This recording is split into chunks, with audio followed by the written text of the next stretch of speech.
नमस्कार, गोरखपुर लाइव देख रहे हैं आप और हमारे साथ हैं पीसी साई सर। शहर के जाने माने डॉक्टर हैं और फिलहाल एक सप्ताह चल रहा है हाइपरटेंशन वीक। उसके अवेयरनेस को लेकर तमाम प्रयास किए जाते हैं। आपसे सीधे सवालों पर आते हैं, क्योंकि आपका समय भी कीमती है और हमारे दर्शक देख रहे हैं उनका भी। तो सर, हाइपरटेंशन सबसे पहले तो क्या है और कैसे होता है, इस पर क्या कहें? देखिए, जैसे वर्ड से ही पता चल रहा है, हाइपर टेंशन ये दो शब्दों से मिलकर बना हुआ है। तो नॉर्मल हमारा एक निश्चित हार्ट, हमारे शरीर का एक निश्चित ब्लड प्रेशर होता है। जो आइडियल ब्लड प्रेशर की बात करूं तो 115/75 की ब्लड प्रेशर को हम नॉर्मल ब्लड प्रेशर कहते हैं। जो गाइडलाइंस डिफरेंट कहती हैं, वो कहती है कि 120/80 या उससे कम का ब्लड प्रेशर हमारा आइडियल ब्लड प्रेशर होता है। ये ब्लड प्रेशर वो फोर्स होता है जो कि ब्लड हमारे रक्त वाहिकाओं पे प्रेशर जनरेट करती है। तो 120/80 के ही प्रेशर के लिए हमारे दिल से जुड़ी हुई जो नसें हैं वो उसको बर्दाश्त कर सकती हैं।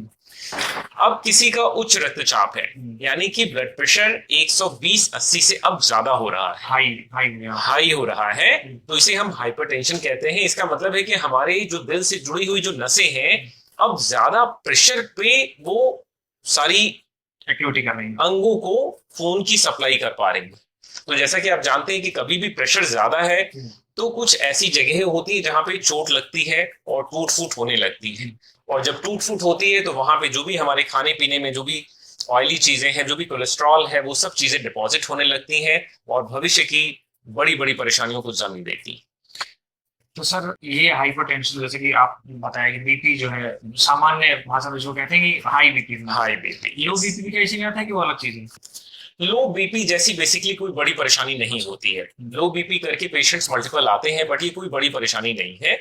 किसी को अगर जैसे 90 का ब्लड प्रेशर है, अगर उस पे उसको यूरिन ठीक हो रहा है, पेशाब ठीक मात्रा में बन रही है, कोई बहुत ज्यादा उसे चक्कर बेहोशी जैसी चीज नहीं हो रही है, थोड़ी सी थकान कमजोरी होती है, ऐसे में हम पेशेंट्स का, नॉर्मली लोगों को हम नमक कम खाने के लिए कहते हैं, बट ऐसे पेशेंट्स को हमें ज्यादा पानी पीना और थोड़ा सा एक्स्ट्रा नमक बढ़ा करके खाने की हिदायत देनी होती है। कुछ हार्मोनल परेशानियां होती हैं जिसमें इस तरह से लो ब्लड प्रेशर लोगों को परेशान करता है। स्पेशली जैसे हाइपो एल्डोस्टेरोनिज्म नाम की परेशानी होती है, जिसमें हमारी एड्रिनल ग्लैंड जो होती है वो बहुत कम काम करती है, वो हमें जरूर से रूल आउट करना होता है। स्पेशली ये फीमेल पेशेंट्स में कॉमनली पाया जाता है। सर, हम वापस आते हैं जो हाई हाई हाई बीपी है। आजकल जो रूटीन है लोगों का, वो आप देख रहे हैं बदल रहा है, तेजी से बदल रहा है, खान पान के तरीके बदल रहे हैं, लोगों के रहन सहन में बदलाव आ रहा है। तो क्या ऐसी मुख्य वजह आप देखते हैं जिसकी वजह से लोगों में ये बीपी की परेशानी ज्यादा बढ़ रही है, या क्या ऐसी चीजें कंट्रोल करें? आपको क्या लगता है? देखिए, ब्लड प्रेशर दो तरह का होता है। एक प्राइमरी हाइपरटेंशन जिसे हम एसेंशियल हाइपरटेंशन कहते हैं, और दूसरा सेकेंडरी हाइपरटेंशन। प्राइमरी हाइपरटेंशन का मूलतः कोई वजह नहीं होता है, ये हेरिडिटरी होता है, आनुवांशिक होता है, फैमिलियल होता है और जेनेटिक होता है। तो ये पीढ़ी दर पीढ़ी चलने वाली परेशानी होती है। लेकिन डेफिनेटली कुछ ऐसे कारक होते हैं, जब इस तरह के कारकों के साथ ये ब्लड प्रेशर बहुत कम उम्र में और बहुत समय से पहले आ जाता है। ऐसे मुख्य कारकों में सबसे पहले तो मैं कहूंगा physical inactivity, lack of exercise. अगर कोई बहुत रूटीनली एक्सरसाइज नहीं कर रहा है, सीडेंट्री लाइफस्टाइल उसकी है, बिल्कुल 24 घंटे या 12 घंटे जो भी काम की है वो बैठे रह रहा है। एज ए डॉक्टर मैं अपनी भी देखूं तो हम लोग 12 घंटे बैठे रहते हैं, 6-8 घंटे बैठे रहते हैं, तो ये प्रैक्टिस बहुत अच्छी नहीं है। तो फिजिकल इनएक्टिविटी को अवॉइड करना चाहिए। एडिक्शन, स्मोकिंग, अल्कोहल एक बहुत बड़ी रिस्क फैक्टर है जो कि ब्लड प्रेशर को समय से पहले ही आपके शरीर में ला देते हैं, इनवाइट कर देते हैं। ऐसे ही खान पान में जिसमें बहुत ज्यादा ऑयली जंक फूड्स, जो हाई सॉल्ट इनटेक है, हम किसी भी चीज में स्वाद के लिए बहुत ज्यादा एक्स्ट्रा सॉल्ट डाल देते हैं, तो वो चीज कहीं ना कहीं ब्लड प्रेशर को पहले से ही मंत्रित कर देती है। अच्छा, ऑयली फूड या मसालों का भी इसमें? यस, जो भी हाई कैलोरी फूड है, जो भी आप हाई कैलोरीज लेते हैं, वो ओबेसिटी को इनवाइट करती है। और ओबेसिटी, जब बॉडी सरफेस एरिया बढ़ता है तो हार्ट को फिर बहुत एक्स्ट्रा काम करना पड़ता है, और इसी एक्स्ट्रा काम की वजह से हार्ट को बहुत ज्यादा शरीर के अंगों तक खून पहुंचाने के लिए बहुत एक्सेसिव प्रेशर लगा करके ब्लड को पहुंचाना पड़ता है, और इसी एक्स्ट्रा प्रेशर की वजह से ही ब्लड प्रेशर बहुत एक्स्ट्रा हो जाता है, जो कि डिफरेंट आपकी नसों में चोट पहुंचाता है।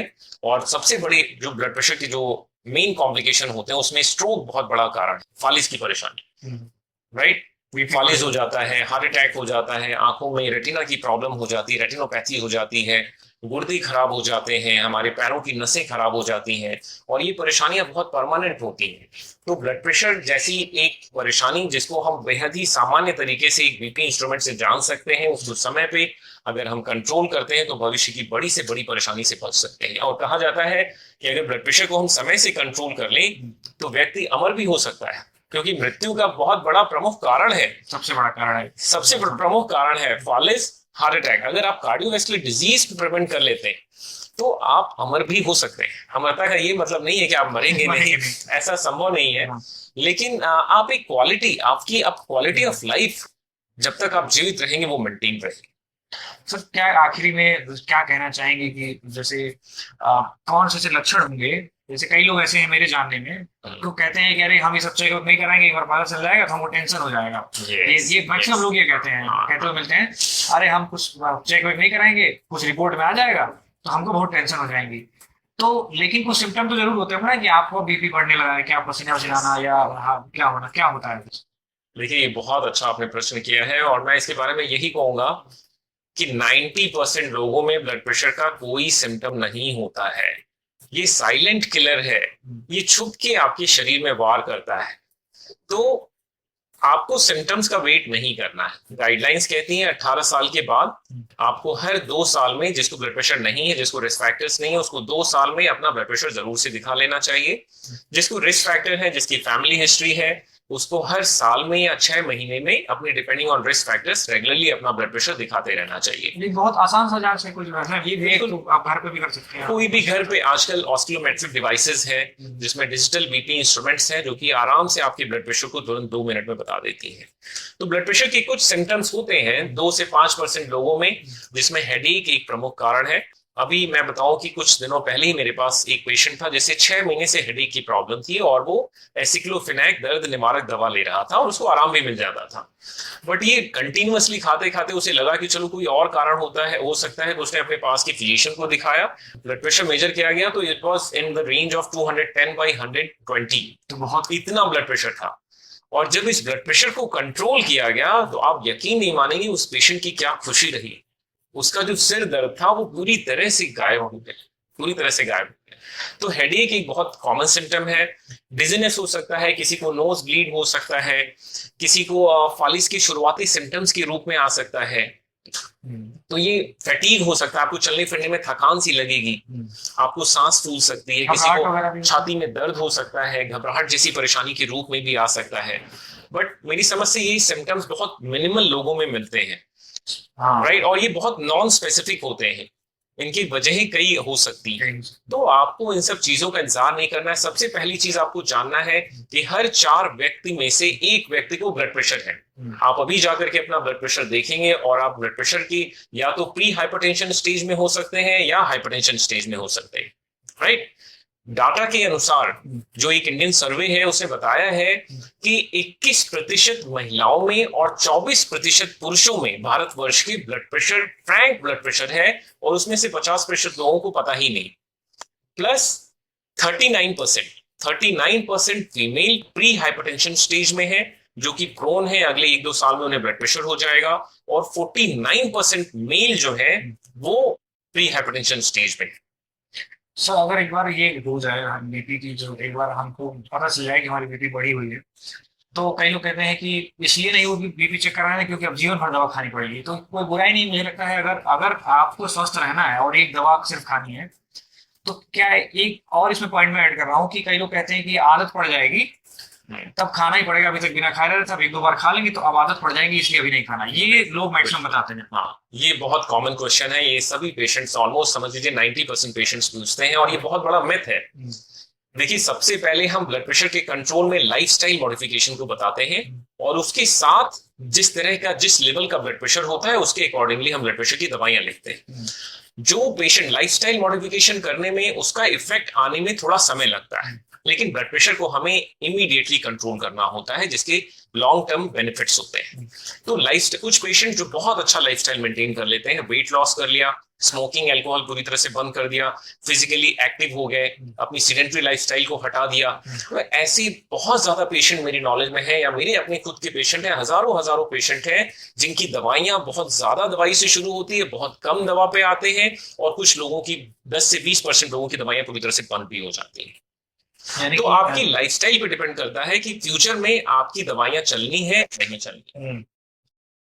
अच्छा, इसी से जुड़ा आखिरी सवाल कि बीपी की, जो आपने खैर इस सवाल के जवाब में ही बता दिया, अगर किसी को बीपी हो जाती है या बीपी मतलब ब्लड प्रेशर बढ़ जाता है, तो फिर उसकी दवाइयाँ शुरू होती हैं और उससे वो सामान्य जीवन आराम से जी सकता है उसे, और बाकी अगर वो बिल्कुल, ब्लड प्रेशर की जो भी हमारे पास अवेलेबल दवाइयां हैं, they are very very safe.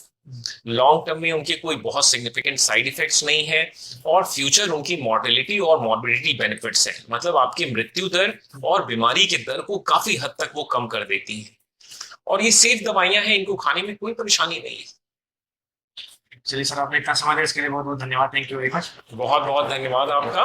Thank you. और दर्शकों, आपसे एक बार फिर से बताएं कि हाई ब्लड प्रेशर एक बहुत कॉमन डिजीज तो नहीं कह सकते इसको, ये तो एक रूटीन है, एक रिस्क फैक्टर, रिस्क फैक्टर है, और बहुत हाँ। कॉमन फैक्टर है जिसकी वजह से लोगों को ओपीडी में जाना पड़ता है।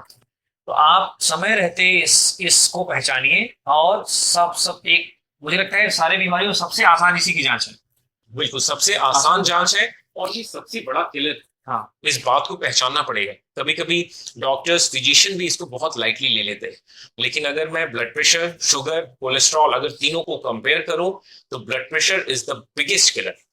केवल ब्लड प्रेशर पे अगर आप ध्यान देते हैं तो भविष्य की बड़ी परेशानियों से बच सकते हैं। इसके लेवल्स को जाने, अपने लेवल्स को जाने, इसको रिपीटेडली अपने ब्लड प्रेशर को हर 6 मंथली एनुअली चेक कराएं, क्योंकि बढ़ती उम्र के साथ ही कभी भी आ सकता है। आज आपका ब्लड प्रेशर नॉर्मल, इसका ये मतलब नहीं है कि अगले 10 साल तक आपका नॉर्मल रहने वाला है। बढ़ती उम्र के साथ, आपकी लाइफस्टाइल के साथ ही परेशानी कभी भी आ सकती है। Thank you.